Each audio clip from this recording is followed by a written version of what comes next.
Assalamualaikum warahmatullahi wabarakatuh. Ila khandratin Nabil Mustafa Rasulillah sallallahu alaihi wasallam wa ala ikhwanihi minal anbiya wal mursalin wal awliya wa syuhada wa sholihin wal malaikatil muqarrabin, khususun musannaf hadal kitab Imam Ghazali wa khusun masyaykhihim wa khusun asati wa asati wa khususun laumul fatihah. A'udzu billahi minasyaitonir rajim. Bismillahirrahmanirrahim. Alhamdulillahi rabbil alamin arrahmanir rahim maliki yaumiddin. Iyyaka na'budu wa iyyaka nasta'in. Ihdinas siratal mustaqim. Siratal ladzina an'amta 'alaihim ghairil maghdubi 'alaihim waladdallin. Bismillahirrahmanirrahim. Alhamdulillahilladzi 'allamani bi ulumil ulama'il muwahhidin wal muhaqqiqin wa arsadani ila tariqim mustaqim. Wassalatu wassalamu ala sayyidil wujud wal arwah nabiyyina Muhammad sallallahu alaihi wasallam alladzi jaa'a bisyari'ah wa tariqah wal haqiqah wal ma'rifah wa ala alihi wa sahbihi ajma'in, amma ba'du. Subhanaka la ilma lana illa ma 'allamtana innaka antal alimul hakim. La haula wa la quwata illa billahil aliyyil azim. Rabbi shrah li sadri wa yassir li amri wahlul 'uqdatam min lisani yafqahu qawli, amin ya rabbal alamin. Malam ini kita melanjutkan pengajian kitab Bidayatul Hidayah. Pembahasan malam ini sudah sampai pada adabu dukhulil masjidi, yaitu membahas tentang adab atau etika memasuki masjid.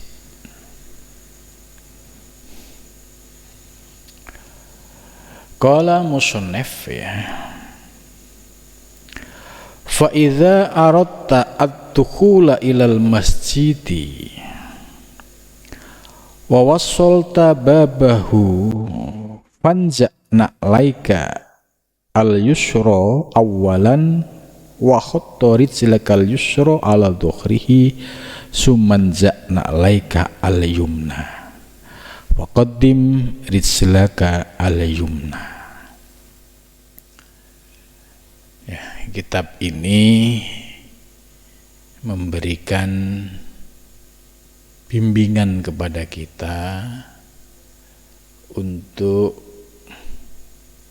bersikap, ya, dengan didasari ilmu,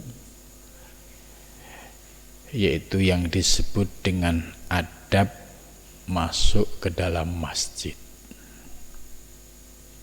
Kenapa pakai adab? Nah, ini yang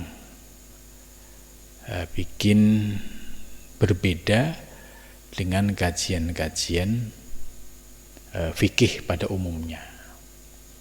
Kalau fikih pada umumnya, ya, kita tidak akan menemukan tentang bab yang membahas adab. Nah, dalam kitab ini Imam Ghazali menjelaskan persoalan fikih yang disertai dengan adab, baik adab lahir maupun batin. Adab lahir, ya, sangat diperlukan supaya kita tahu bimbingan, kita tahu bagaimana sikap yang terbaik, ya, menurut para ulama-ulama terdahulu yang mereka memiliki kesalehan, memiliki nama besar, ya, sebagai ulama usholihin. Maka kita sebagai generasi yang hidup di zaman sekarang ini, dengan mengkaji kitab ini akan menjadi pencerahan Oh iya, Imam Ghazali ternyata mengajarkan adab saat kita masuk ke dalam masjid. Faida arota, maka apabila kamu ingin ad-dukhula masuk ilal masjid, ke masjid, ya,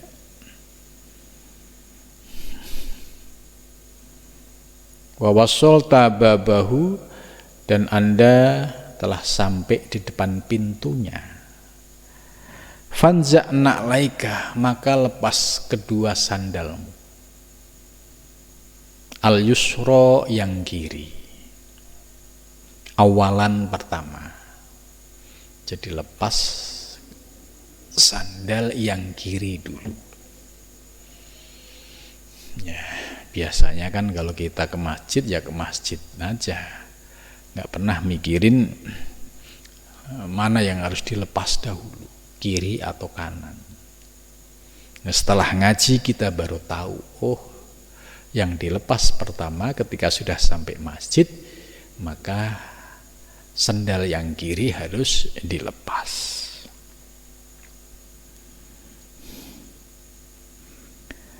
Kemudian sumanza'an alaika al-yumna, setelah itu lepas sandalmu yang bagian kanan. Faqaddim rijlaka al-yumna, maka dahulukan rijlaka, kakimu, al-yumna, yang kanan. Jadi ini sudah masuk ke dalam masjid ya.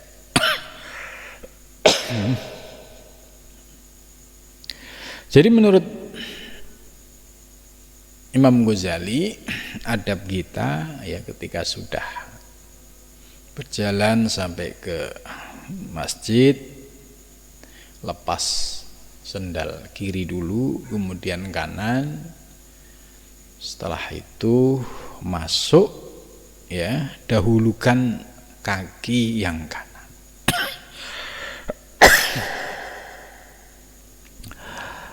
Wakul, dan berdoalah. Jadi ada doanya juga, karena masjid itu sebagai Baitullah, rumah Allah. Allahumma sholli ala Muhammad wa ala ali Muhammad wa sahbihi wa sallim.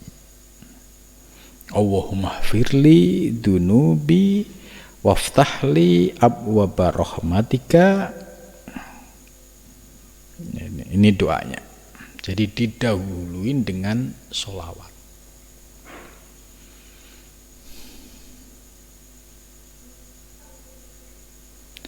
Allahumma sholli ala Muhammad. Allahumma ya Allah, sholli, limpahkanlah kesejahteraan ala Muhammadin, atas Nabi Muhammad sallallahu alaihi wasallam,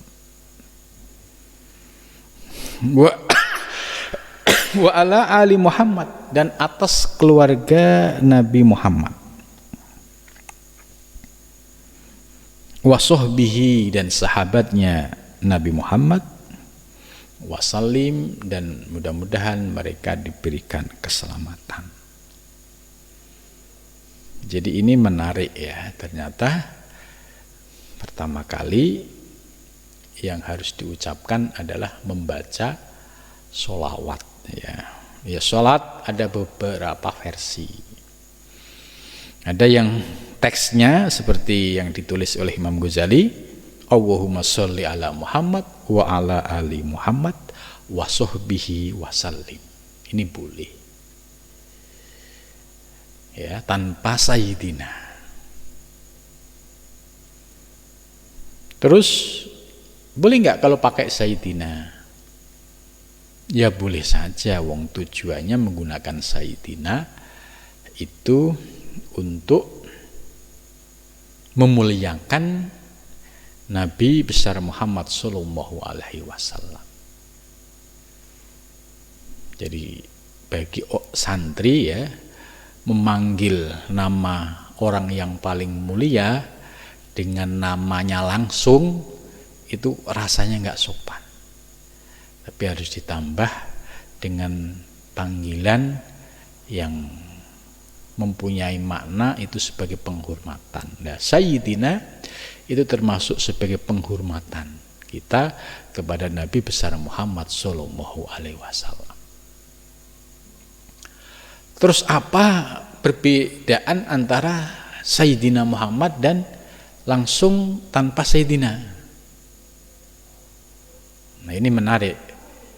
Di dalam teks hadis ya, baik di Bulughul Maram maupun yang lain, itu teks hadisnya ya tanpa Sayyidina.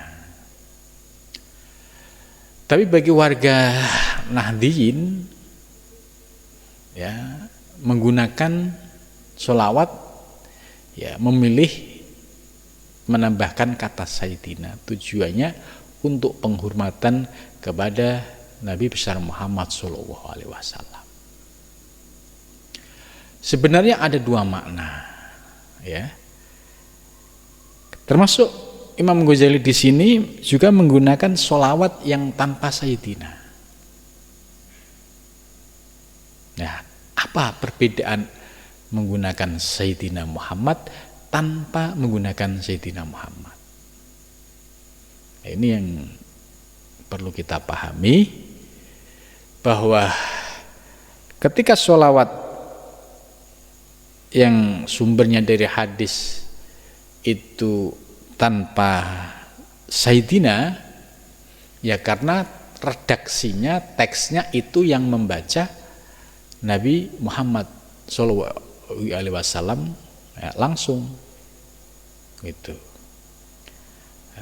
Maksudnya kalau kita memahaminya, masa menyebut nama dirinya diberikan sebuah kata penghormatan gitu. Karena redaksinya sumbernya dari Nabi. Tapi bagi umatnya rasanya kalau kita menyebut nama Kanjeng Nabi langsung ala Muhammad, ada yang merasakan kurang takdim, kurang hormat, maka ditambah Sayyidina. Nah, ini sebagai penghormatan juga kepada Nabi besar Muhammad Sallallahu Alaihi Wasallam. Nah, sedangkan makna hakikatnya ya,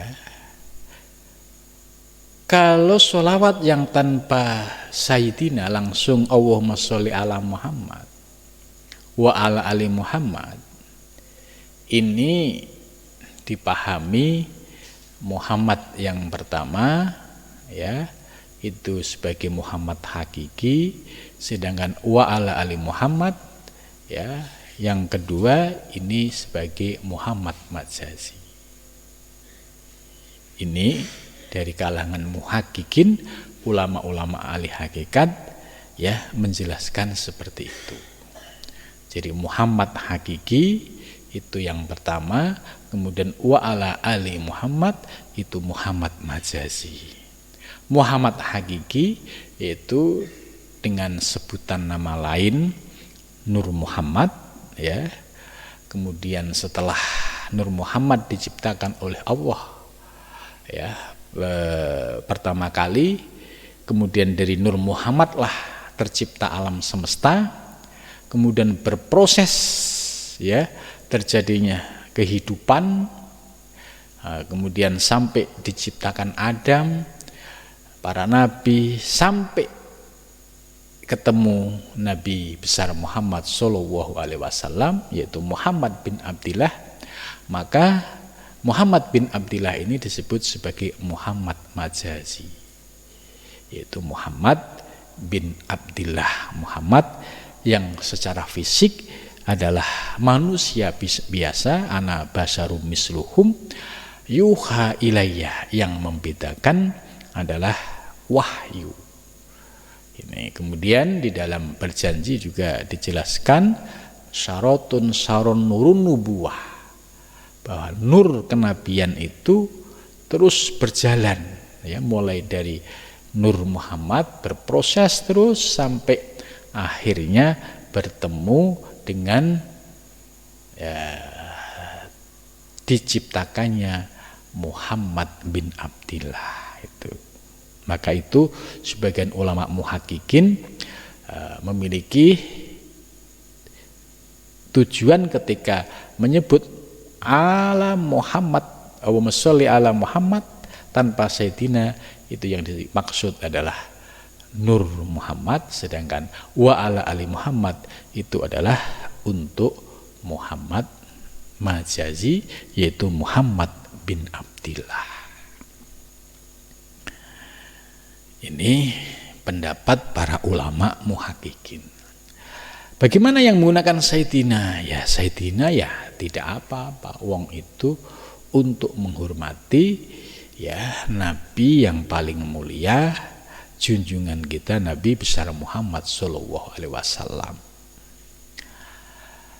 Jadi Allahumma sholli ala Sayyidina, kalau menggunakan Sayyidina itu yang dimaksud berarti Muhammad bin Abdillah atau yang disebut dengan Muhammad majazi.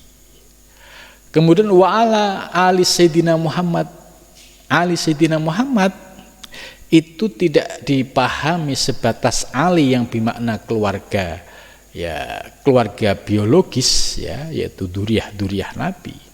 Tapi ali Muhammad itu adalah kullu taqiyin, orang yang bertakwa.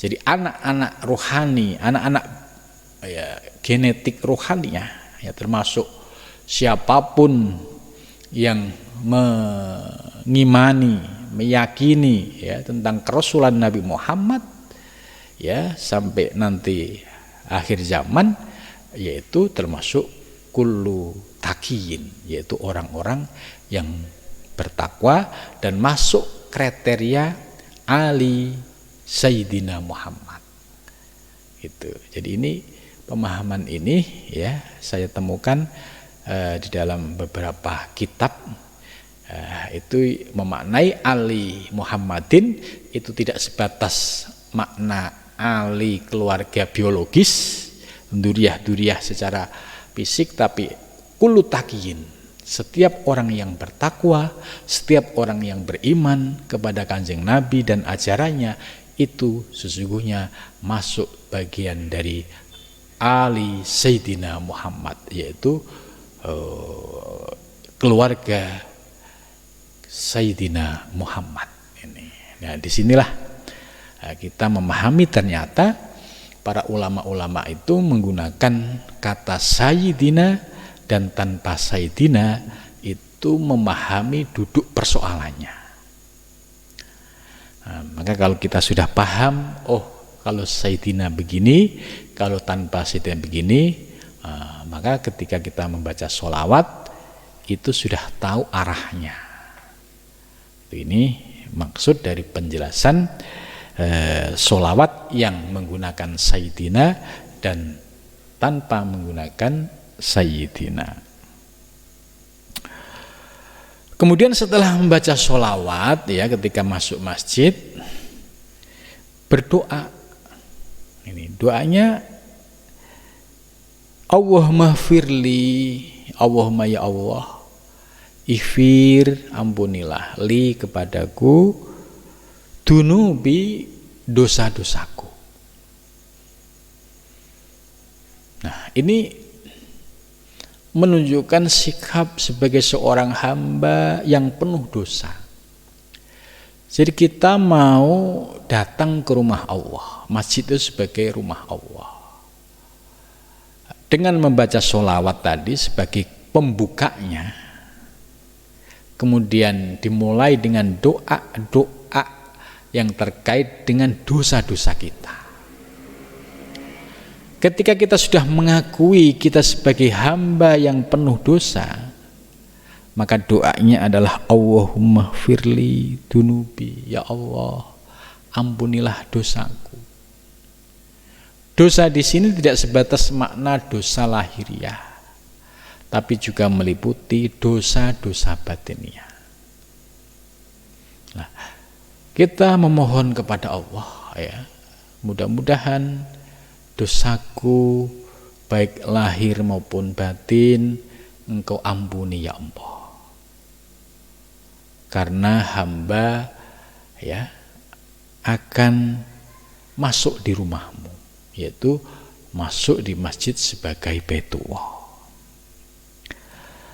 Setelah berdoa untuk dosa-dosa kita, mohon ampunan, kemudian dilanjutkan dengan doa berikutnya, waftahli, waftah dan bukalah li kepadaku abwaba rahmatika, pintu-pintu rahmatmu.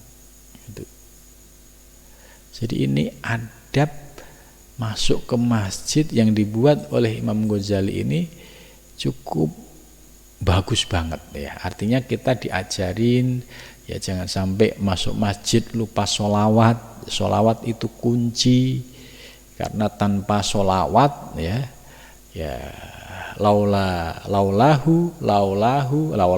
laulaka andai tidak ada Nur Muhammad ya, maka aku tidak menciptakan alam semesta. Itu, maka sholawat yang pertama tadi sudah saya jelaskan, itu maksudnya adalah Nur Muhammad, sedangkan Muhammad yang kedua yang dimaksud adalah Muhammad Majazi, yaitu Muhammad bin Abdillah. Setelah itu permohonan ampunan atas dosa kita. Jadi nggak boleh masuk ke masjid dengan angkuh dan sombong, apalagi merasa suci. Ya, sudah tahu ini kita mau ke rumah Allah, ya, di mana Allah itu maha mengetahui segala kebaikan dan keburukan kita. Bahkan keburukan batiniah kita Allah juga tahu. Dosa-dosa kita Allah juga tahu. Ini mau masuk ke masjid, ke rumah Allah, tapi tidak ada kesadaran untuk minta ampunan. Nah, Imam Ghazali mengajarkan kita sebagai salah satu cara, yaitu memohon ampun atas dosa-dosa yang kita lakukan. Kemudian yang berikutnya, yang ketiga, baru doa ya, minta dibukakan pintu rahmat. Terus selanjutnya setelah itu masuk ya,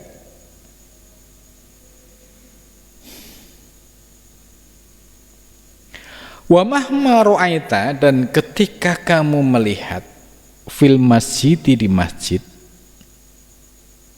man orang ya, yabiu yang jualan, siapa man, au yubta'u ya, jual dan beli ya.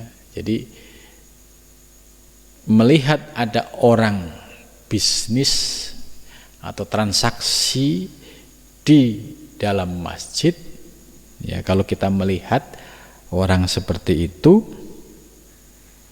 fakul, maka berdoalah,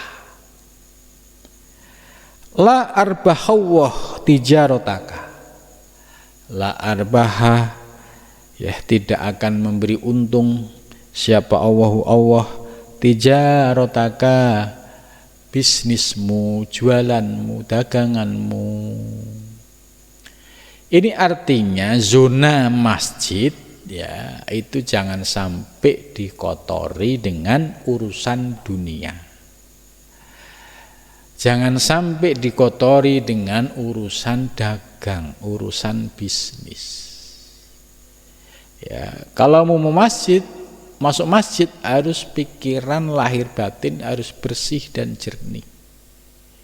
Nah, ini dagang di masjid. Maka benar hadis ini ya, didoakan la arbahwah tijarotaka ya, nggak bakalan untung ya dagang di wilayah zona masjid ini. Bagaimana kalau di sekeliling masjid? Kalau di sekeliling masjid tidak apa-apa, karena itu bukan masuk wilayah zona masjid. Orang masuk ke masjid tujuannya itu untuk menyembah Allah. Nah, ini dikasih dagangan ya, bisa jadi pikirannya bisa buyar, mau fokus ibadah, mau fokus iktikaf, tapi ada orang jualan ini. Jadi ini hadis yang sumbernya langsung dari Rasulullah, dan teks la arbahawah tijarataka ini juga ada di kitab ya Bulughul Maram juga ya. Wa idza ru'aita ini. Jadi artinya jangan sekali-sekali melakukan transaksi dan jual beli di zona masjid, zona yang digunakan untuk ibadah. Masjid murni ya untuk sebagai tempat menyembah Allah. Ya, semua yang terkait dengan duniawi ya dipinggirkan. Termasuk pikiran kita ya. Pikiran-pikiran yang terkait dengan duniawi ketika sudah masuk masjid itu dikosongkan dulu. Ya.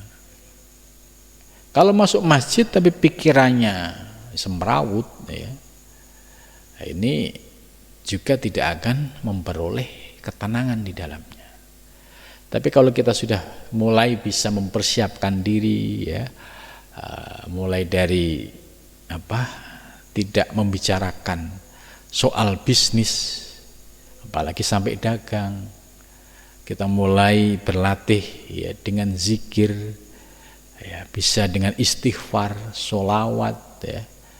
Ini supaya pikiran kita tidak keseret ke urusan duniawi.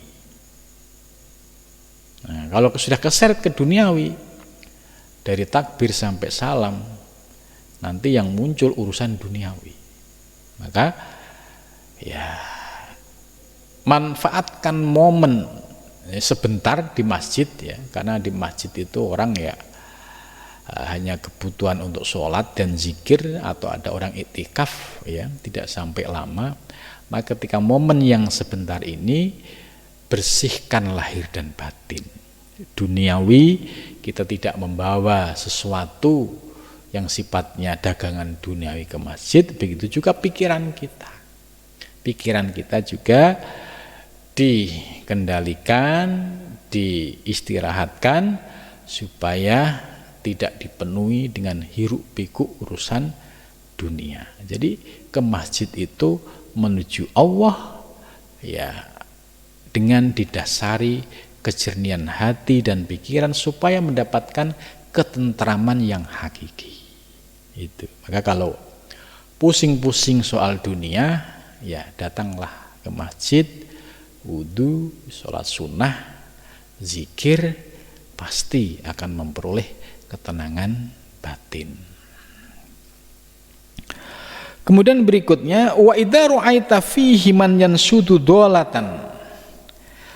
Wa idza ra'aita, dan apabila kamu melihat fihi di dalam masjid man orang yang sudu, yang mengumumkan ya, ada woro-woro dolatan, barang hilang, fakul, maka ucapkan la raddallah, mudah-mudahan tidak mengembalikan siapa Allah alaika, atasmu, dolataka, barang hilang itu. Ini juga perlu dipahami ya, ketika ada orang kemalingan sendal atau kemalingan apapun, jangan diumumkan di masjid ya.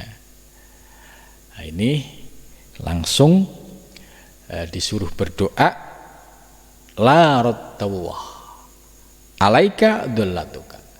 Jadi mudah-mudahan Allah tidak mengembalikan sesuatu barangmu yang hilang. Ya, artinya ini ada pelajaran yang bermanfaat buat kita. Misalkan kita mengalami satu masalah tadi, kehilangan sendal atau kehilangan sesuatu yang agak berharga dikit, HP lah itu. Nah, kemudian minta takmir masjid untuk mengumumkan. Nah, ini etikanya tidak diperkenankan. Sebab ketika dia sedang diuji oleh Allah, barangnya hilang, itu sesungguhnya bisa dijadikan sebagai iktibar, pelajaran. Jangan-jangan ini jeweran dari Allah, jangan-jangan ini teguran dari Allah. Jangan-jangan ini ya Allah menguji kebersihan batin saya. Apakah dengan hilangnya sesuatu ini ya kemudian membuat kita galau, stres, atau kita bisa pasrah kepada Allah, mengembalikan kepada Allah. Nah, di sini kan ya setiap orang mengalami gejolak yang berbeda-beda. Ya. Kalau yang tauhidnya sudah mapan, ya sudah paham, ketika barangnya hilang ya dia agak santai.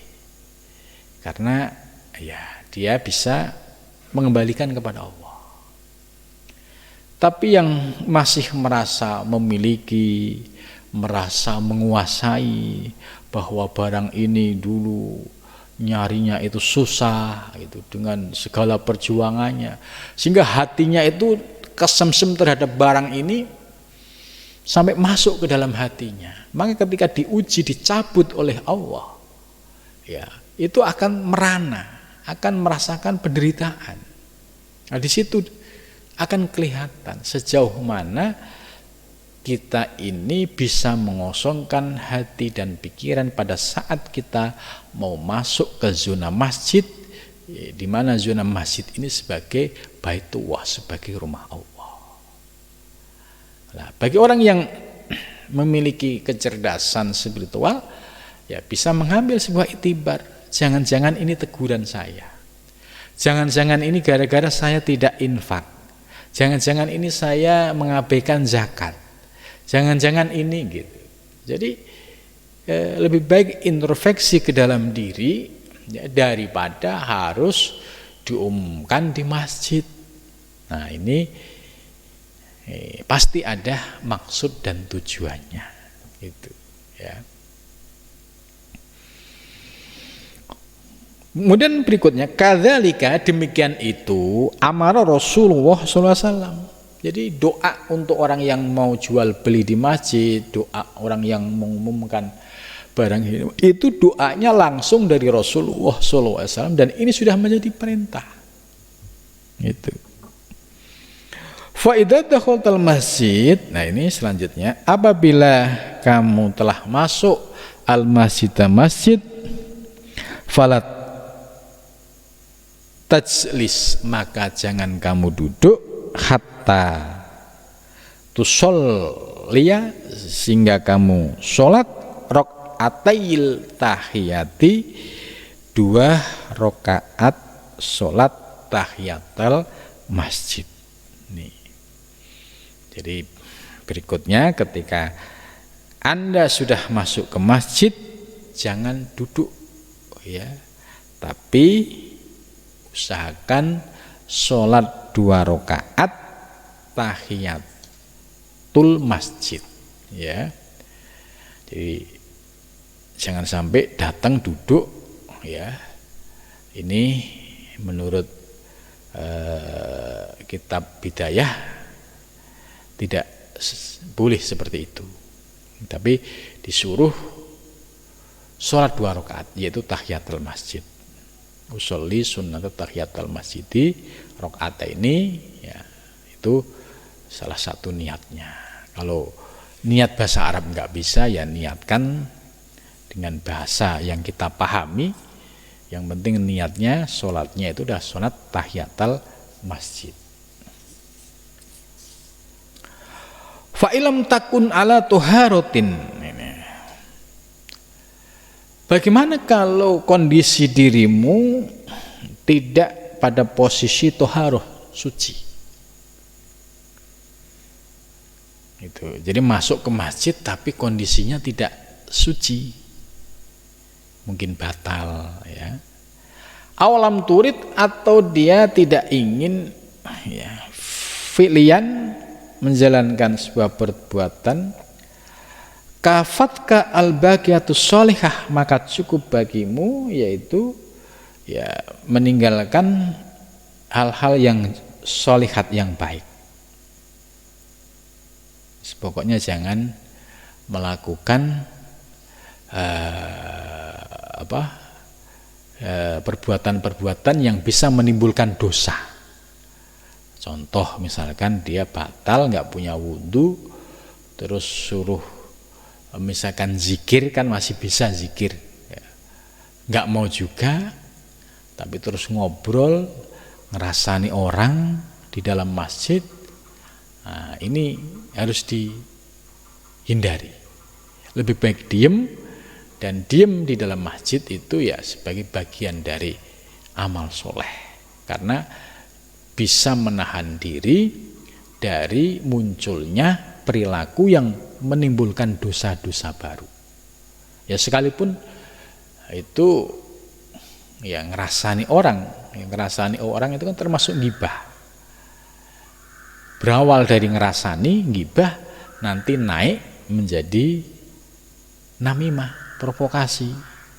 Setelah dari ghibah naik ke namimah, apa selanjutnya? Muncul marah. Oh iya, ternyata dia penyebab ini, penyebab itu. Nah, terus ditambah lagi, setelah ghadab muncul fitnah. Oh jangan-jangan dia ini itu, fitnah. Terus setelah fitnah muncul adawah, permusuhan. Ya, ketemu orangnya, ya, kemudian dia sudah berhadapan, mungkur, ya, balik badan, atau ketemu di jalan dia nggak nyapa. Ini akibat berawal dari ghibah. Jadi ghibah beranak pinak jadi namimah, muncul ghadab, marah, kemudian setelah marah tambah lagi munculnya fitnah, setelah fitnah muncul adawah, muncul khusumah, padu, berantem di masjid. Ya, ini ya jangan sampai terjadi. Kalau misalkan ada masalah terkait dengan persoalan masjid, ya didiskusikan, dibicarakan dengan baik-baik. Ya, dan ini khususnya para takmir, ya, kalau melihat dari penjelasan Imam Ghazali ini sangat penting bagi para takmir supaya dalam manage masjid ini persoalan-persoalan dapat diselesaikan dengan baik. Tidak muncul khusumah, permusuhan, tidak muncul adawah, tidak muncul fitnah, tidak muncul namimah. Itu. Ini bagaimana memanage, jangan sampai muncul seperti ini.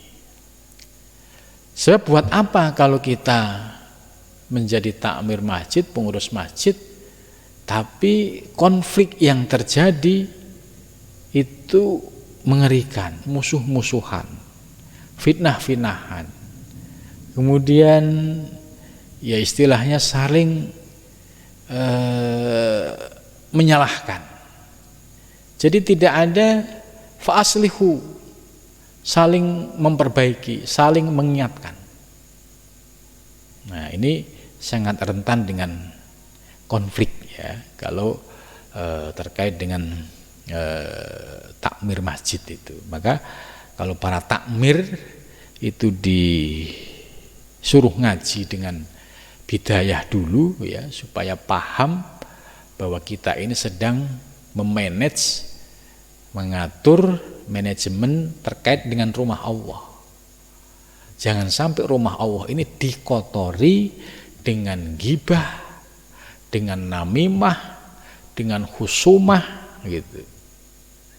Nah, ini harus dipahami oleh para takmir, karena dia sedang memanage, menjaga, yaitu rumah Allah.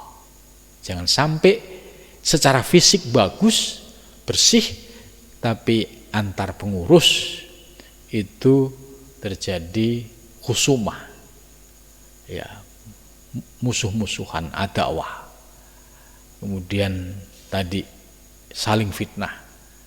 Nah, ini jangan sampai terjadi ini. Kalau misalkan ada persoalan yang perlu diselesaikan, ya didiskusikan dengan baik-baik. Jika terkait dengan ya masalah manajemen, ya didiskusikan bersama, diambil jalan tengah, musyawarah. Misalkan pendapat si A tidak diterima, ya kita harus legowo, bisa menghormati kesepakatan musyawarah.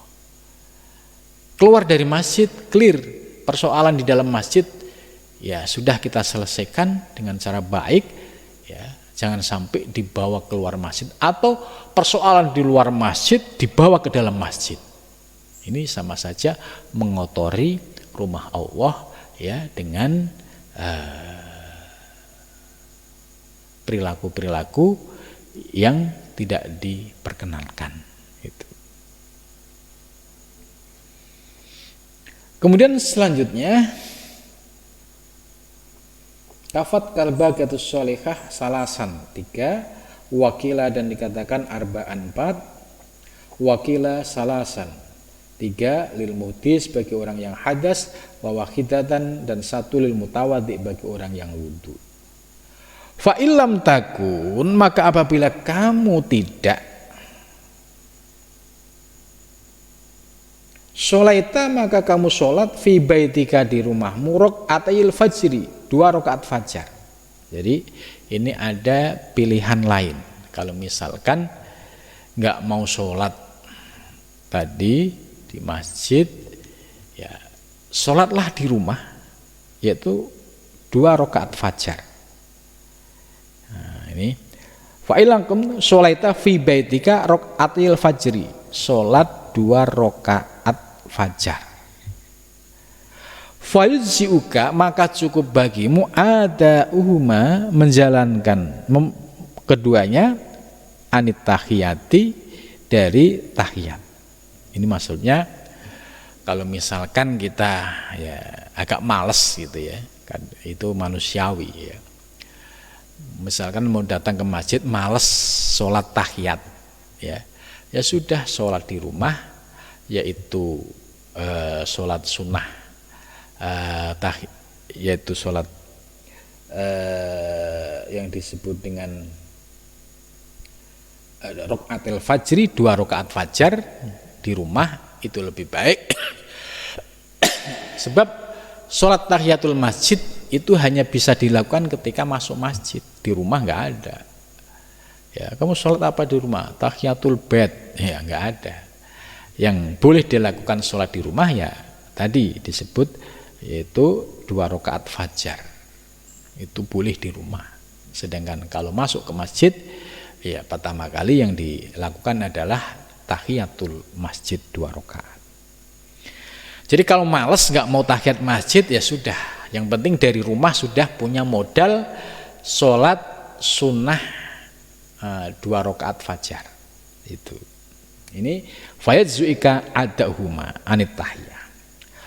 Faida farohta, maka apabila kamu sudah rampung selesai minarok ini dari 2 rakaat, fanwi, maka niatlah al i'tikaf wad'u dan berdoalah bima dengan sesuatu da'a yang telah berdoa bihi dengan siapa Rasulullah sallallahu alaihi wasallam. Jadi selanjutnya setelah sholat sunnah 2 rakaat tahiyatul masjid, atau ya dia sudah sunat 2 rakaat fajar di rumah, itu masuk ke masjid, kemudian fanwi al i'tikaf, masuk ke masjid dengan tujuan i'tikaf. Ya, nawaitul i'tikafa, ya ini niatnya. Kemudian setelah itu doa dengan doa yang telah diajarkan oleh Rasulullah SAW. Ba'da rakaatil fajri, setelah 2 rakaat fajar, fakul, maka katakanlah Allahumma inni as'aluka rahmatan min indika tahdi biha qalbi wa tasma'u biha samli wa talumma biha saksi wa turaddu biha ulfati wa tuslihu biha dini wa tahfadu biha ghaibi wa tarfa'u bima syahidi wa tazki biha amali wa tabyadu biha wajhi wa tulhimuni biha rusti wa taqdi li biha hajati wa tuqsimuni biha min kulli su'in. Ini doa yang diajarkan oleh Rasulullah sallallahu alaihi wasallam. Ya, doanya ini ya agak panjang. Bagaimana kalau kita doa dengan yang sudah kita hafal ya tidak apa-apa. Ya, doa terkait dengan ya memohon kebaikan ya untuk urusan dunia dan akhirat ya boleh-boleh saja sesuai dengan yang kita hafalkan. Kalau tidak hafal yang bahasa Arab ya doa sesuai dengan yang kita doakan ya, doa untuk keluarga, doa untuk ya anak istri, doa untuk kebaikan bangsa, nah, itu boleh-boleh saja karena ini sebagai zona dalam iktikaf itu menjadi salah satu urutan pertama, yaitu berdoa memohon ya turunnya rahmat ya dan lain sebagainya tadi. Kemudian selanjutnya ini doanya cukup panjang banget ya, kalau bagi pemula ya ini pasti akan ngapalinya juga bisa pusing karena cukup panjang banget, hampir 1 halaman 2 halaman ya itu. Kemudian kita lanjut ya. Jadi menurut saya doa-doa ini ya kalau mau yang serius mau ngapalin semua ya silahkan, tapi kalau tidak merepotkan ya pakai doa-doa yang sudah dihafal saja itu. Kemudian selanjutnya fa idza farughta minad doa, itu paling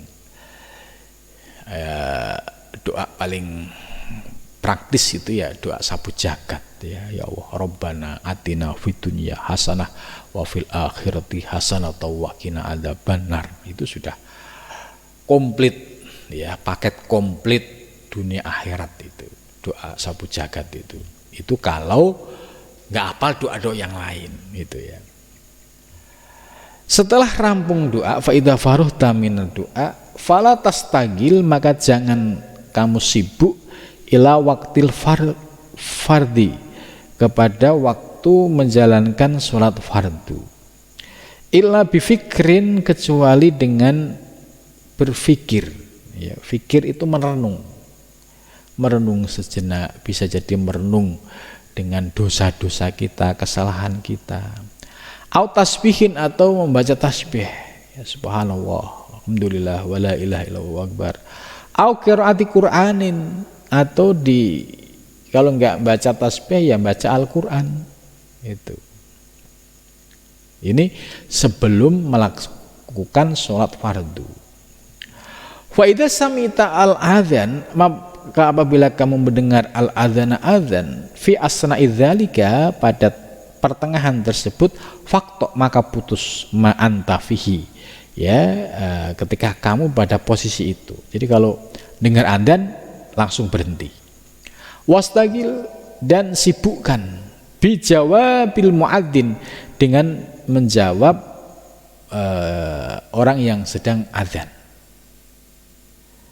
Fa idza qala al muadzin Allahu akbar, ketika muadzin berkata Allahu akbar Allahu akbar, fakul, maka jawablah mislu dzalik, dijawab Allahu akbar Allahu akbar.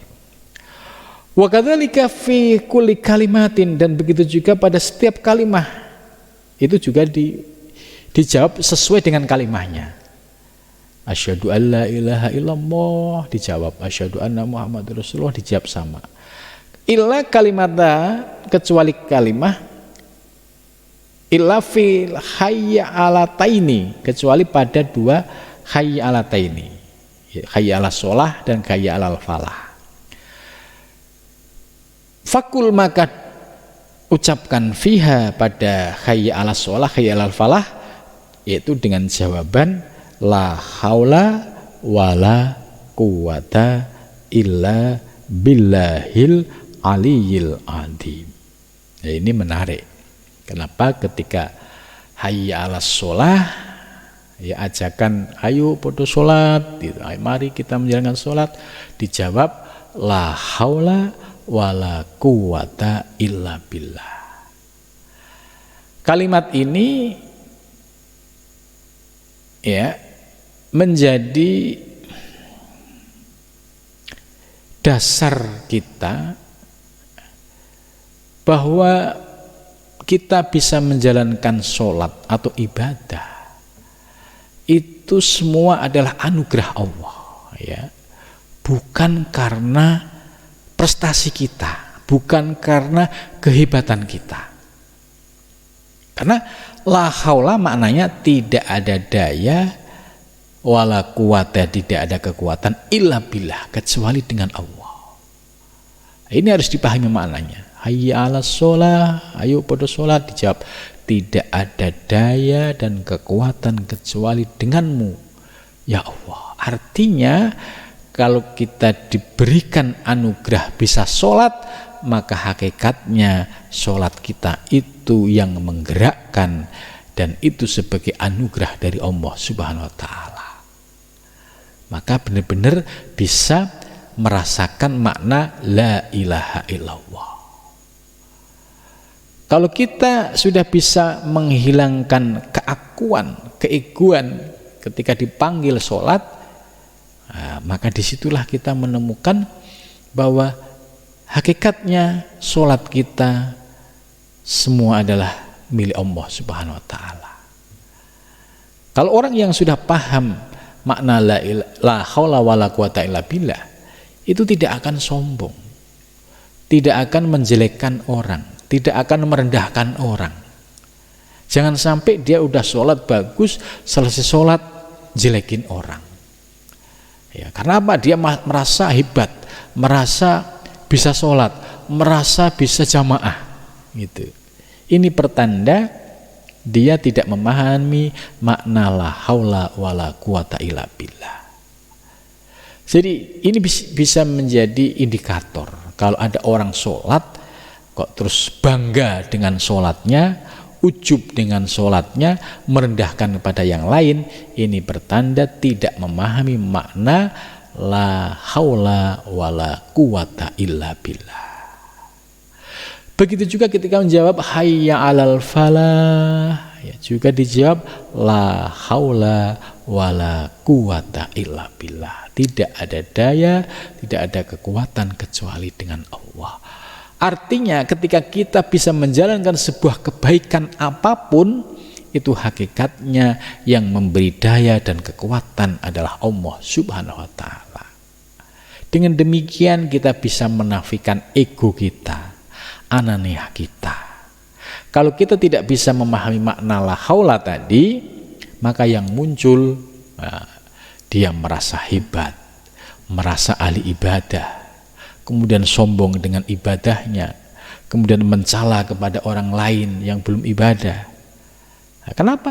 Karena orang yang sholat tersebut hatinya sedang ditutup oleh Allah, dilupakan oleh Allah, sehingga tidak memahami makna la haula wala quwata illa billah. Faidah kola, ya, dan apabila berkata siapa muadzin, ini khusus untuk adzan subuh, ya. As-sholatu khairum minan naum, ya, fakul, maka jawablah sodakta, engkau benar, wa barurta, dan engkau baik, wa ana ala dzalika minas syahidin, dan aku atas semua itu termasuk orang-orang yang menyaksikan. Jadi kalau ada as-sholatu khairum minan naum, jawabnya sodakta wa barurta wa ana ala dzalika minas syahidin. Fa idza samita al-iqamah, maka apabila kamu mendengar al-iqamah, qomat, fakul mislu ma yaqulu, ya, ucapkan seperti apa yang diucapkan, illa fi qaulihi qad qomat, kecuali pada ucapan qad qomatis shalah. Kalau qad qomatis shalah, jawabnya aqamahu wa adamaha madamatis samawati wal ard. Gitu. Ini kalau qad qomatis shalah, ya, doanya adalah aqamahullah. Mudah-mudahan Allah mendirikan, ya, sholat, mudah-mudahan Allah mendirikan, diberikan kekuatan bisa menjalankan sholat dan melanggengkannya selama langgengnya langit dan bumi. Fa idza farahta min jawabil muadzin, ketika selesai dari jawab muadzin, fakul, maka berdoalah Allahumma in as'aluka inda khuduri sholatika wa aswati tu'atika wa adbari laylika wa ikbali naharika antu'ti Muhammadil wasilah wal fadilah wa darjat rafi'ah wa ba'asu maqamal mahmud alladhi wa'adah innaka latuhliful mi'at ya arhamar rahimin. Itu kita sudah ya diajarin doa ketika selesai azan. Ya, itulah panduan dari Imam Ghazali terkait etika atau adab memasuki masjid sampai azan dan iqomah. Ya, cukup sampai malam ini. Selanjutnya nanti akan kita lanjutkan pada pembahasan berikutnya.